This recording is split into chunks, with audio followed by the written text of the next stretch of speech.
अध्याय 16 ग्रहहरूलाई शान्त पार्नु। मुकुन्द, तिमी ज्योतिष सम्बन्धी केही किन लाउँदैनौ? लाउनुपर्छ र गुरुदेव, म त ज्योतिषमा विश्वास गर्दिन। यो विश्वासको कुरा होइन। कुनै पनि विषयमा वैज्ञानिक धारणा के हुनुपर्छ भने यो सत्य हो कि होइन। गुरुत्वाकर्षणको सिद्धान्तले न्युटनभन्दा पहिले पनि त्यति नै सुचारू रूपले काम गर्थ्यो जति उनी पछि। यदि यसका नियमहरू मानव विश्वासका आधारमा मात्र चलेका भए यो ब्रह्माण्डमा खैलाबैला मच्चिन्थ्यो। पाखण्डी ज्योतिषीहरूले प्राचीन नक्षत्र विज्ञानलाई वर्तमानको बदनाम अवस्थामा ल्याएका छन्। गणित र दर्शन दुवै दृष्टिले ज्योतिषशास्त्र यति विशाल छ कि यस विषयको गहिरो ज्ञान राख्ने मानिस बाहेक अरू कसैले यसलाई ठिकसँग बुझ्न सक्दैन। यदि अज्ञानी मानिसले ब्रह्माण्डलाई गल्ती पढेर अर्थको अनर्थ गर्यो भने त्यो यस अपूर्ण विश्वमा स्वाभाविक हो। कसैले बुद्धिमानहरूलाई नमाने पनि ज्ञानको परित्याग गर्नु उचित हुँदैन। सृष्टिका सबै अंशहरू एक अर्कासँग जोडिएका छन् र एक अर्कामा प्रभाव पार्दछन्। ब्रह्माण्डको सन्तुलित लय परस्पर आदान प्रदानमा निर्भर हुन्छ। गुरुदेवले अगाडि भन्नुभयो, मानिसले मानवका रूपमा दुई किसिमका शक्तिसँग सामना गर्नुपर्छ। पहिलो पृथ्वी, जल, अग्नि, हावा, आकाशको सम्मिश्रणले बनेको शरीरभित्रको खलबन। दोस्रो प्रकृतिको बाह्य ध्वंस शक्ति।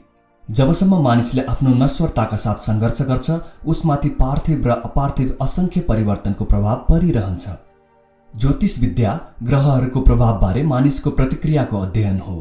ग्रह नक्षत्रको कुनै उपकार वा अपकार गर्ने चेतना हुँदैन। तिनीहरूले त खाली धनात्मक यानि पोजिटिभ र ऋणात्मक यानि नेगेटिभ किरणहरू विकिरण गर्दछन्। उनीहरू आफैले मानवलाई सहायता या नोक्सान पुर्याउँदैनन्, तर तिनीहरूले प्रत्येक मानिसले भूतकालमा गरेको काम कारणको सन्तुलन बनाइराख्न नियम अनुसार माध्यमको काम गर्दछन्। बच्चाले त्यस बेला र त्यस दिन जन्म लिन्छ जब ग्रह नक्षत्रहरूका किरणहरू उसको व्यक्तिगत कर्मसँग गणितीय रूपले मेल खान्छन्। उसको जन्मकुण्डली उसको चुनौतीपूर्ण चित्र हो जसमा उसको अपरिवर्तनीय भूत र सम्भाव्य भविष्य झल्किन्छ। तर अन्तर्ज्ञान भएका मानिसहरूले मात्र मानिसको जन्मफल राम्रोसँग सही बुझ्न सक्छन् र यस्ता व्यक्ति थोरै मात्र हुन्छन्। जन्मको बेला जुन सन्देश आकाशमा घोषित हुन्छ त्यो भाग्यलाई महत्त्व दिन होइन। भूतको राम्रो र नराम्रो कर्म बरु मानिसलाई उसको विश्व दासत्वबाट मुक्ति पाउन प्रेरित गर्नु हो। उसले जे गरेको छ त्यसको सुधार पनि गर्न सक्छ। उसको जीवनमा परिरहेका प्रभावहरूको जेसुकै कारणका लागि ऊ स्वयं जिम्मेवार हुन्छ, अरू होइन। उसले जुनसुकै सीमालाई पनि हटाउन सक्छ, किनभने पहिले त उसले यसलाई आफै उत्पन्न गरेको थियो र उससँग आध्यात्मिक शक्तिहरू छन् जो ग्रहादिको प्रभावबाट मुक्त छन्। ज्योतिष विद्याका विषयमा अन्धविश्वासको धारणा भएकाले यसले हामीलाई यन्त्रको निर्देशनमा हिँड्ने दास जस्तो बनाइदिन्छ। ज्ञानी मानिसले ग्रहादिलाई जित्छ, अर्थात् आफ्नो भक्ति सृष्टिबाट सृष्टिकर्तातिर लगाउँछ। जति जति ऊ आत्मासँग ऐक्य स्थापित गर्छ त्यति त्यति नै भौतिक पदार्थको प्रभावबाट मुक्त हुँदै जान्छ। आत्मा चिर स्वतन्त्र छ। यो मर्दैन, किनभने यसले जन्म पनि लिँदैन। यसलाई ग्रह नक्षत्रहरूले कुनै प्रभाव पार्न सक्दैनन्। मानिस आत्मा हो र यसको एउटा शरीर हुन्छ। जब यसले आफ्नो अस्तित्व बोध गर्छ तब यसले समस्त अनिवार्य ढाँचालाई पछाडि छाडिदिन्छ। जबसम्म ऊ आत्मविस्मृतिको साधारण अवस्थामा अल्मलिरहन्छ तबसम्म प्राकृतिक नियमहरूको सूक्ष्म बन्धनमा बाँधिरहन्छ। ईश्वर स्वयं सुस्वरता हुन्। उनीसँग ऐक्य स्थापित गर्ने भक्तले कहिल्यै पनि नराम्रो काम गर्न सक्दैन। उसका क्रियाकलापहरू ज्योतिषीय नियम अनुरूप सही र समय अनुसार हुन्छन्। गहिरो प्रार्थना र ध्यानपछि ऊ जुन दिव्य चैतन्यसँग सम्पर्कमा आउँछ, आन्तरिक रक्षा गर्ने त्यस शक्तिभन्दा ठूलो शक्ति अरू कुनै छैन। त्यसो भए गुरुदेव, तपाईँ मलाई ज्योतिषीय केयर लगाउन किन भन्नुहुन्छ? धेरै बेर चुप लागेपछि मैले यो प्रश्न सोध्ने साहस गरेँ। मैले श्री युक्तेश्वरजीको ज्ञानपूर्ण व्याख्यालाई बुझ्ने कोसिस गरेँ जसमा मेरा लागि एकदम नयाँ विचारहरू थिए। यात्रीले आफ्नो गन्तव्य स्थानमा पुगेपछि मात्र नक्सालाई फ्याँकेमा त्यो उचित हुन्छ। यात्राको अवधिमा त उसले जुनसुकै सुविधाजनक छोटो गोरेटोको फाइदा लिनुपर्छ। प्राचीन ऋषिहरूले मानिसको मायामा भट्किने समयलाई छुट्याउने अनेक उपाय पत्ता लगाए। कर्मफलका केही कौशलपूर्ण पक्षहरू छन् जसलाई ज्ञान शक्तिले अनुकूल बनाउन सकिन्छ। मानिसका सबै कष्टहरू कुनै न कुनै विश्वविधानको उल्लङ्घनले उत्पन्न हुन्छन्। शास्त्रहरूले भनेका छन् कि ईश्वरको सर्वशक्ति सत्ताको अवहेलना नगरिकन मानिसले प्राकृतिक नियमको पालन गर्नुपर्छ। उसले भन्नुपर्छ, प्रभु, म तिमीमाथि विश्वास गर्छु र थाहा छ कि तिमीले मेरो रक्षा गर्नेछौ, तर म पनि यथाशक्य मैले गरेका भूलहरू सुधार्ने प्रयास गर्नेछु। धेरै प्रकारले, जस्तो कि प्रार्थनाद्वारा, आत्मबलद्वारा, योग ध्यानद्वारा, सन्तहरूसँग सत्सङ्ग गरेर, ज्योतिषीय केयुर धारण गरेर भूतकालका भूलहरूको नराम्रो प्रभावलाई कम गर्न सकिन्छ वा पूर्णतया नष्ट पनि गर्न सकिन्छ। जसरी घरमा तामाको छत लगाएर चट्याङबाट सुरक्षा गर्न सकिन्छ, त्यसै गरी शरीर रूपी मन्दिरलाई अनेक तरिकाबाट रक्षा गर्न सकिन्छ। विद्युतीय र चुम्बकीय किरणहरू आकाशमा निरन्तर सञ्चरण भइरहन्छन्। तिनीहरूले मानिसको शरीरलाई राम्रो वा खराब रूपले प्रभाव पार्छन्। युगौं पहिले हाम्रा ऋषिहरूले सूक्ष्म ब्रह्माण्डीय प्रभावका नराम्रा गुणको सामना गर्ने उपायका बारेमा सोचेका थिए। ऋषिहरूले पत्ता लगाए कि शुद्ध धातुहरूले आकाशीय किरणहरू निकाल्छन् जसले ग्रहहरूको प्रतिकूल प्रभावलाई नष्ट गरिदिन्छन्। केही पात बिरुवाका सम्मिश्रण पनि लाभदायक पाइएका छन्, तर यी सबैमा सबभन्दा असरदार हुन्छ त्रुटिहीन विशुद्ध रत्न, जसको तौल 2 क्यारेट भन्दा कम नहोस्। ज्योतिषको निवारक प्रयोगबारे भारत बाहिर धेरै कम अध्ययन भएको छ।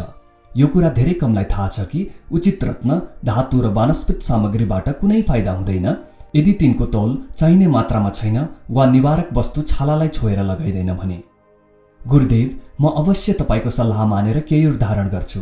ग्रहहरूलाई जित्ने विचारले म जिल्ल परेको छु। सामान्य उद्देश्यका लागि सुन, चाँदी र तामा मिसिएको केयूर लगाउने म राय दिन्छु, तर विशेष उद्देश्यका लागि तिमी चाँदी र सिसा मिश्रित केयूर लगाऊ। श्री युक्तेश्वरजीले सावधानीपूर्वक निर्देशन दिनुभयो। गुरुदेव, विशेष उद्देश्य भन्नाको तात्पर्य के हो? मुकुन्द, ग्रहहरूले तिमीमाथि चाँडै नै कुदृष्टि राख्ने भएका छन्। नडराऊ, तिम्रो रक्षा गरिनेछ। 1 महिना जतिमा तिम्रो कलेजोले तिमीलाई धेरै दुःख दिनेछ। बिरामी 6 महिनासम्म चल्ने देखिएको छ, तर ज्योतिषीय केयूरले यसलाई घटाएर 24 दिन मात्र गरिदिनेछ। भोलिपल्टै मैले बाणा कहाँ गएर केयूर किने र लाउन थाले। मेरो स्वास्थ्य अत्यन्त राम्रो थियो। गुरुदेवको भविष्यवाणी मेरो दिमागबाट हरायो। उहाँ श्रीरामपुरबाट बनारस हिँड्नुभयो। हाम्रो कुराकानी भएको 30 दिनपछि मलाई अचानक कलेजो भएको ठाउँनिर दुख्यो। त्यसपछि कैयौं हप्तासम्म म असह्य पीडाले छटपटिएँ। गुरुदेवलाई हैरानी नदिने विचारले मैले यस कष्टदायक परीक्षालाई एक्लै सहन गर्ने सोचेँ। तर 23 दिन शास्ति खाएपछि मेरो संकल्प टुट्यो। म बनारस जाने गाडीमा सवार भएँ। श्री युक्तेश्वरजीले सधैँझै मेरो हार्दिक स्वागत गर्नुभयो, तर मलाई मेरो कष्टबारे बताउन एकान्तमा बस्ने मौका दिनु भएन। त्यो दिन धेरै भक्तहरू गुरुदेवको दर्शन मात्र गर्न आएका थिए। बिरामी र व्यवस्थाका कारण म एउटा कुनामा बसिरहेँ। रातिको खानापछि जब सबैजना बिदा भए अनि मात्र मैले मौका पाएँ। गुरुदेवले मलाई अष्टकोणीय बरण्डामा बोलाउनुभयो। तिमी अवश्य आफ्नो कलेजामा गडबडी भएर आएका हौ। श्री युक्तेश्वरजी मतिर हेर्दै नहेरी जुनेली उज्यालोमा यताउता टहलिरहनुभयो। म देख्छु तिमी 24 दिनदेखि बिरामी छौ, होइन त? हो गुरुदेव, मैले सिकाएको पेटको व्यायाम गर। यदि गुरुदेवले मेरो दुखाइ थाहा पाउनु भएको भए व्यायाम गर्न भन्नुहुन्न थियो होला। जे होस्, मैले उहाँको आदेश मान्ने अलि प्रयास गरेँ। तिमी भन्छौ तिमीलाई दुख्छ, म भन्छु दुख्दैन। यस्तो बेमेल कुरा कसरी हुन सक्छ? गुरुदेवले मतिर प्रश्नसूचक दृष्टिले हेर्नुभयो। म विस्मित भएँ अनि सन्चो भएको आनन्दको अनुभव गरेँ। जुन पीडाले मलाई हप्तौं निदाउनु पनि दिएको थिएन, त्यसको लेस मात्र पनि थिएन। श्री युक्तेश्वरजीको वाणीले कष्ट यसरी हरायो कि जस्तो पहिले कहिल्यै छँदै थिएन। म गुरुदेवका पाउमा कृतज्ञतापूर्वक ढोग्न थालेँ, तर उहाँले मलाई तुरुन्त रोक्नुभयो।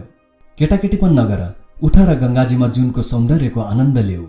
गुरुदेवका आँखा प्रसन्नताले टल्किरहेका थिए जब म उहाँ छेउ चुपचाप उभिरहेको थिएँ। उहाँको भावले मैले के बुझेँ भने उहाँ मलाई भन्न चाहँदै हुनुहुन्थ्यो कि मेरो दुखाइ निको पार्ने भगवान हुन्, उहाँ होइन।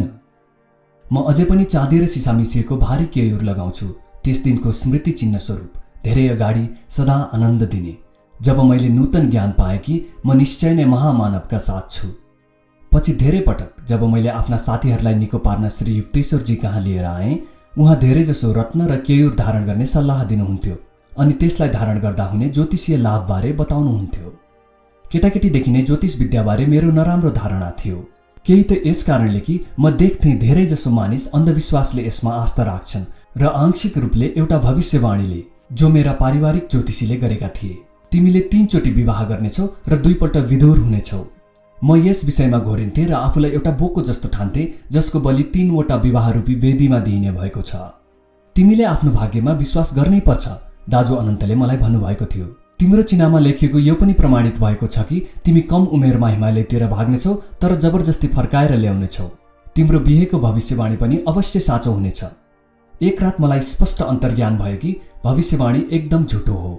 मैले चिना जलाइदिएँ, त्यसको खरानी एउटा कागजको झोलामा हालेँ र त्यसमा लेखेँ, पूर्व कर्महरूको बिउ उम्रिन सक्दैन यदि त्यसलाई दिव्य ज्ञानको आगोमा पोलिदियो भने। मैले झोला एउटा देखिने ठाउँमा राखिदिएँ। अनन्त दाजुले मेरो त्यो विद्रोही वक्तव्य पढ्नुभयो। तिमीले सत्यलाई सजिलैसँग यसरी नष्ट गर्न सक्दैनौ जसरी कागजको यो टुक्रालाई जलाइदियो। मेरा दाजु मेरो तिरस्कार गर्दै हाँस्नुभयो। यो सत्य हो कि जवान हुनुभन्दा अगाडि मेरो परिवारले 3 पल्ट मेरो बिहे गरिदिने कोसिस गर्यो। हरेक पल्ट मैले प्रस्ताव अस्वीकार गरेँ। मलाई थाहा थियो ईश्वरप्रति मेरो प्रेम कुनै पनि ज्योतिषीय दबावभन्दा धेरै प्रबल छ। मानिसको आत्मज्ञान जति गहिरो हुन्छ उसले आफ्ना सूक्ष्म आध्यात्मिक स्पन्दनहरूद्वारा समस्त संसारलाई प्रभावित पार्छ र उसमाथि गोचरीय प्रभावको प्रभाव कम पर्छ। श्री युक्तेश्वरजीका यी प्रेरणाप्रद शब्दहरू मेरा मनमा घुमिफिरी आउँथे। कहिलेकाहीँ म ज्योतिषीहरूलाई मेरो सबभन्दा खराब समय कुन हो बताउन भन्थे र त्यस समयमा म आफ्नो हातमा लिएको काम पूरा गरी देखाउँथे। यो साँचो हो कि त्यस्तो बेलामा मेरो सफलताको मार्गमा अनेकौं ठूला कठिनाइहरू आउँथे, तर मेरो विश्वास हमेशा सही हुन्थ्यो। ईश्वरीय संरक्षण र ईश्वरले दिएको आत्मशक्तिको सही उपयोग, यी शक्तिहरू आकाशबाट पर्ने प्रभावभन्दा बढी प्रभावकारी हुन्छन्। मैले बुझेँ कि जन्मको बेला नक्षत्र र राशिहरूको स्थितिको यो मतलब होइन कि मनुष्य अतीतको दास हो। यसको सन्देश त वास्तवमा अहंकारका लागि ठेस समान हो। यसको उद्देश्य हरेक बन्धनबाट मुक्त हुन मानिसको दृढ निश्चयलाई जगाउनु हो। ईश्वरले प्रत्येक मानिसलाई आत्माका रूपमा सृष्टि गरेका छन्, व्यक्तित्वको वरदान दिएका छन्। त्यो अस्थायी भूमिका, चाहे त्यो परिश्रमी होस् वा पराश्रयी, विश्व रचनाका लागि आवश्यक छ। उसले चाहेमा तुरुन्त र अन्तिम मोक्ष पाउन सक्छ। यो बाह्य नभई आन्तरिक विजयमाथि निर्भर गर्छ। श्री युक्तेश्वरजीले 24,000 अयन वर्षव्यापी चक्रको वर्तमान गणितीय गणनाको अनुसार आविष्कार गर्नुभएको थियो। यो चक्र आरोही वृत्तहरूमा र अवरोही वृत्त प्रत्येक 12,000 वर्षमा विभाजित गरिएको छ। प्रत्येक वृत्तमा 4 युगहरू वा कालहरू अथवा कली, द्वापर, त्रेता र सत्य हुन्छन्, जुन ग्रीक धारणाको लौह, तामा, चाँदी र स्वर्ण युग जस्तै हो। मेरा गुरुदेवले विभिन्न गणनाहरूद्वारा यो निष्कर्ष निकाल्नु भएको छ कि आरोही वृत्तांशको कलियुग अथवा लौह युगको सुरुवात लगभग ईस्वी सन् 500 मा भयो। यसको 1200 वर्षको आयुकाल भौतिकवादी हो। यो ईस्वी सन् 1700 मा समाप्त भयो। त्यही वर्ष द्वापर युग प्रारम्भ भयो। 2400 वर्षव्यापी यस अवधिमा विद्युतीय र आणविक शक्तिको विकास, तार, रेडियो, हवाईजहाज र अन्य देशको सीमालाई जित्ने यन्त्र आदिको विकास भयो। 3600 वर्ष अवधिको त्रेतायुग सन् 4100 मा सुरु हुन्छ। यस युगमा परिचित सञ्चार र अन्य समय सीमा जित्ने सञ्चार साधनहरूको विकास हुनेछ। आरोही वृत्तांशको आखिरी युग सत्ययुगको 4800 वर्षको अवधिमा मानिसको बुद्धिको उच्चतम विकास हुनेछ। उसले दैवी योजना अनुसार सम्यकता राखेर काम गर्नेछ। त्यसपछि 12,000 वर्षको अवरोही वृत्तांश प्रारम्भ हुन्छ। 4800 वर्षको अवरोही स्वर्ण युगको प्रारम्भ ईस्वी सन् 12,500 मा हुन्छ र मानिस बिस्तारै अज्ञानतिर डुब्न थाल्छ। यी चक्रहरू प्राकृतिक जगतको विषमता र सापेक्षताको परिचायक मायाको शाश्वत फेरो हुन्। मानिस जसो जसो सृष्टिको द्वैतताको बन्धनबाट निस्कन थाल्छ, उसलाई सृष्टिकर्ताका साथ आफ्नो अखण्ड एकताको चैतन्य ज्ञान हुँदै जान्छ। गुरुदेवले ज्योतिष शास्त्रको मात्र होइन, संसारका शास्त्रहरूबारे पनि मेरो ज्ञान बढाइदिनु भयो। गुरुदेव आफ्नो सफा बुद्धिरूपी टेबुलमाथि पवित्र शास्त्रहरू राखेर तिनीहरूलाई अन्तर्ज्ञानको तार्किक छुरीले चिरफार गर्न समर्थ हुनुहुन्थ्यो र महापुरुषले गरेका टीका भाष्यहरूमा गरिएका त्रुटिपूर्ण व्याख्याहरूलाई ठिक रूपमा प्रस्तुत गर्नुहुन्थ्यो। नाकको अग्रभागमा दृष्टि केन्द्रित गर। भगवद् गीताको श्लोकको यो गलत व्याख्या प्राच्य विद्वानहरू र पाश्चात्य अनुवादकहरूले समान रूपले मान्यता दिएको कुरालाई गुरुदेव हास्यपूर्ण आलोचना गर्नुहुन्थ्यो। एउटा योगीको बाटो यसै पनि विचित्र हुन्छ, उहाँले भन्नुभयो। त्यसमाथि उसलाई यो किन सल्लाह दिनु कि उसले आफ्नो आँखा पनि बाङ्गो बनाउनुपर्छ। नासिकाग्रको वास्तविक अर्थ हो नाकको मूल, न कि नाकको अग्रभाग अथवा टुप्पो। नाकको मूल 2 आँखी भौँका बीचमा हुन्छ, आध्यात्मिक दृष्टिको केन्द्रमा। एउटा सांख्य सूत्र छ, ईश्वरा सिद्धे अथवा सृष्टिको मालिक अनिगम अर्थात् ईश्वरको प्रमाण छैन। यसै एक सूत्रका आधारमा धेरैजसो विद्वानहरू सबै दर्शनशास्त्रलाई अनिश्वरवादी भन्दछन्। यो सूत्र अनिश्वरवादी होइन, श्री युक्तेश्वरजीले स्पष्ट पार्नुभयो। यसले यति मात्र बुझाउँछ कि त्यस अज्ञानी मानिसका लागि जो आफ्नो सबै निर्णयका लागि आफ्नो इन्द्रियहरूमाथि भर पर्छ, ईश्वरको प्रमाण अज्ञात रहन्छ। त्यसैले उसका लागि ईश्वरको अस्तित्व छैन। सच्चा सांख्य अनुयायीहरू ध्यानबाट उत्पन्न अडिग अन्तर्ज्ञानद्वारा थाहा पाउँछन् कि ईश्वर विद्यमान र जान्न योग्य दुवै छन्। गुरुदेव क्रिश्चियन बाइबलको पनि राम्रो व्याख्या गर्नुहुन्थ्यो। इसाई धर्म सम्प्रदायबाट अज्ञात यी धर्मगुरुबाट मैले बाइबलको अमर सत्वलाई जान्न सकेँ र ईसा मसीहको वाणीमा निहित सत्यलाई बुझ्न सकेँ, जुन निश्चय नै मानव वाणीहरूमा अत्यन्त रोमाञ्चकारी र अचल वाणी हो। स्वर्ग र पृथ्वीको लोप हुन सक्छ, तर मेरो वाणी कहिल्यै लोप हुन सक्दैन। भारतका महान गुरुहरूले आफ्नो जीवन जीसस क्राइस्टको जस्तै दिव्य आदर्शमा ढाले। यी महापुरुषहरू उनका घोषित बन्धु-बान्धव हुन्, जसको बारेमा उनले भनेका छन्, जसले मेरो पिता जो स्वर्गमा छन् उनको चाहनाको पालना गर्छन्, तिनै मेरा भाइ, बहिनी र आमा हुन्। क्राइस्टले भने, यदि तिमीले मेरो वचनको पालन गर्यौ भने तिमी निश्चय नै मेरा शिष्य बन्नेछौ अनि तिमीले सत्यलाई चिन्नेछौ र सत्यले तिमीलाई मुक्ति दिनेछ। सबै जीवनमुक्त स्वयंका स्वामी भारतका योगी क्राइस्टहरू अमर बन्दित्वका एक अंश हुन्, जसले परमपिताको मुक्तिदायी ज्ञान प्राप्त गरेका छन्। एडम र इभको कथा मैले बुझ्नै सकिनँ। यस उदाहरणलाई बुझ्न आफ्नो प्रारम्भिक सङ्घर्षको बेला मैले यो टिप्पणी अलि आवेशमा आएर गरेँ। ईश्वरले दोषी दम्पतिलाई मात्र सजाय नदिएर भावी पिँढीहरूलाई पनि किन सजाय दिएको? मेरो अज्ञानभन्दा मेरो उग्रता देखेर गुरुदेवलाई हाँसो उठ्यो। सृष्टिको कथा गहिरो सङ्केत हो, यसलाई शाब्दिक व्याख्या गरेर बुझ्न सकिँदैन। उहाँले स्पष्ट गर्नुभयो, यसमा उल्लेखित जीवन वृक्ष मानव शरीर हो। मेरुदण्ड उल्टो रुख जस्तो छ। मानिसको कपाल यसका जरा हुन्। अन्तर्वाही र बाहिरवाही नाडीहरू हाँगा हुन्। स्नायु तन्त्रको रुखमा अनेक प्रकारका फल फल्छन्, अर्थात् रूप, रस, गन्ध, स्पर्शको इन्द्रियानुभूति हुन्छ। यी सबको उपभोग गर्ने मानवलाई छुट थियो। तर बगैँचाको मध्यमा स्थित स्याउ अथवा सङ्केतात्मक रूपमा शरीरको मध्यमा स्थित काम सुख उपभोग गर्न मनाइ थियो। सर्प भनेको गुडुल्किएर बसेको मेरुदण्डको शक्ति हो, जसले काम वासनालाई उत्तेजित गर्छ। एडम विवेक हो, इभ संवेदना हो। जब मानिसको भावना वा इभ चैतन्यमाथि कामेच्छाले प्रभावित गर्छ, उसको एडम वा विवेक नष्ट हुन्छ। ईश्वरले मानव जातिको निर्माण आफ्नो इच्छा शक्तिले स्वास्नी मानिस र लोग्ने मानिसको रूप दिएर गरे। उनले यस नयाँ जातिलाई त्यस्तै पवित्र वा दैवी रीतले सन्तान पैदा गर्ने शक्ति पनि दिए। अहिलेसम्म परमात्माको सृष्टि व्यष्टि रूपमा आन्तरिक प्रेरणाद्वारा बाँधिएका र विवेक शक्ति नभएका पशुहरूसम्म सीमित थियो। ईश्वरले पहिले मानव शरीर बनाए र सङ्केतात्मक रूपले एडम र इभ भनी बोलाए। उनीहरूको क्रमिक विकासका लागि ईश्वरले दुई पशुहरूको दिव्य सत्व स्थापित गरे। एडम अथवा पुरुषमा विवेक तथा इभ वा स्वास्नी मान्छेमा भावनाको प्रधानता रह्यो। यसरी द्वैत भावना वा ध्रुवीकरण यस प्राकृतिक जगतमा अभिव्यक्त हुन थाल्यो। जबसम्म मानव मन पशुवृत्ति भएको सर्पशक्ति वा काम वासनामा अल्झिँदैन, तबसम्म विवेक र भावना परस्पर सहयोगात्मक आनन्दको स्वर्गमा वास गर्छन्। त्यसैले मानव शरीर पशुहरूबाट क्रमिक विकास भएर मात्र बनेको होइन, तर ईश्वरले आफ्नो विशिष्ट कृतिका रूपमा उत्पन्न गरेका हुन्। पशु शरीर दिव्य भावको अभिव्यक्तिका लागि अपरिपक्व थियो। मानिसलाई बेजोड सर्वज्ञानी सहस्त्रदल कमल भएको दिमाग र पूर्ण जागृत षट्चक्र भएको मेरुदण्ड प्रदान गरे। प्रथम सृष्टि गरिएको युगलमा विद्यमान ईश्वर वा ईश तत्त्वले उनीहरूलाई काम वासना बाहेक अरू सबै मानवीय इन्द्रिय अनुभूतिहरूको उपभोग गर्न आज्ञा प्रदान गरेका थिए। काम वासनालाई निषेध गरियो, नत्र मानव जातिलाई निम्न पशुवत वंशवृद्धिको प्रक्रियाको जालमा बाँधेर राख्थ्यो। मानिसको अर्धचेतन मनमा स्थित पशु प्रवृत्तिहरूलाई पुनः जागृत नगर्ने चेतावनीमाथि ध्यान नदिई सन्तानोत्पत्तिको पशुवत बाटो लिएकाले एडम र इभ पूर्ण मानवको स्वाभाविक स्वर्गिक आनन्दबाट तल खसे। जब तिनीहरूले थाहा पाए कि तिनीहरू नाङ्गै छन्, तिनीहरूको अमरत्व बोधको चेतना हरायो। ईश्वरले सावधान गर्दा गर्दै पनि उनीहरू भौतिक नियमका अधीन भए, जसमा शारीरिक जन्मपछि शारीरिक मृत्यु अनिवार्य छ। सत असतको ज्ञान जुन इभलाई सर्पले दिने वाचा गरेको थियो, त्यसको तात्पर्य द्वैत भाव र विषमतासँग छ, जुन सबै नश्वर मानिसले मायाको वशमा रहेर अनुभव गर्नुपर्दछ। भावना र विवेक अथवा एडम र इभ चेतनाको दुरुपयोगले गर्दा मायाको भ्रमजालमा परेर मानिस पूर्ण दिव्य ज्ञानको स्वर्गिक बगैँचामा पुग्ने आफ्नो अधिकार त्याग्छ। प्रत्येक मानिसको यो कर्तव्य हुन्छ कि ऊ आफ्ना मातापिता अथवा द्वैत भावलाई स्वर्गवाटिकाको एकीकृत समरसत्ता पुनर्स्थापना गरोस्।